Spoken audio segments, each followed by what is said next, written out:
করতাম ওদি সব হইতো না। একমাত্র আমি লেনদেন করে কিস্তি লাগো লাগে এছাড়া কি ওটা 10 টি খাইও না কি ওটা 10 টি আলাদা করি না কিন্তু রাস্তা দিয়ে গেলে ধরো তাই তুই বেড়া গোলা গেরম দুর্নীতি করলি কি আর কেউ হলো দুর্নীতি করি না জাগির ভাই গেছিল লোক পাঠাইছিল রাইতে একটা ব্যাটারি নেবো আমার তো হেল লেগে আমি হারে একটা ব্যাটারি দিয়ে দিছি আর কিছু না এখন ধর্ম বলে রাত্রিরে কইছিল রফিক ভাই দুঃখ নেবো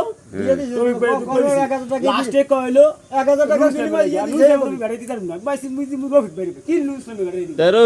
তুই তোর 6 যেটা আছে ওটা মেয়ে বেড়ার দিয়ে দে ওটা আমি দিমু না ওটা 6 আছে ওই 6 দিলো আছে এই আট যেটা সুরবি 7 লস আমি গাড়ে আট ওইটা যেটা আছে। পাতাসার রফিক বাবু দেশে গেলে এক খেপে পাই 400 কিলো দিন 6 বাড়িতে 400 টাকা কামাইতে হলে তো আমার আর কি আইবার এক সপ্তাহের মধ্যে আর 2000 হ্যালো তোমার 5000 মিলিয়ে দেবে হ্যালো তার মোর কেউ তো রাত পাতা না দেন নাই দেন 5,000 তাহলে তোর 5,000 যদি ব্যাটারি আনতে যদি না পারস 5,000 লাগিয়া তাহলে মুই 2,000 দেই না ভাই মুই বাহি কাম করি না মুই 2,000 দিমু তোরে আওলাদ হ্যাঁ নেন। মুই তোর 2,000 দিম আওলাদ যদি না দিতে তা না দিতে তাহলে সমস্যা নাই গাড়ি রেখে দেবো ফের আর একটা না 2,000 দেই মুই সমস্যা কি এখন দেবো ক্যামেরার সামনে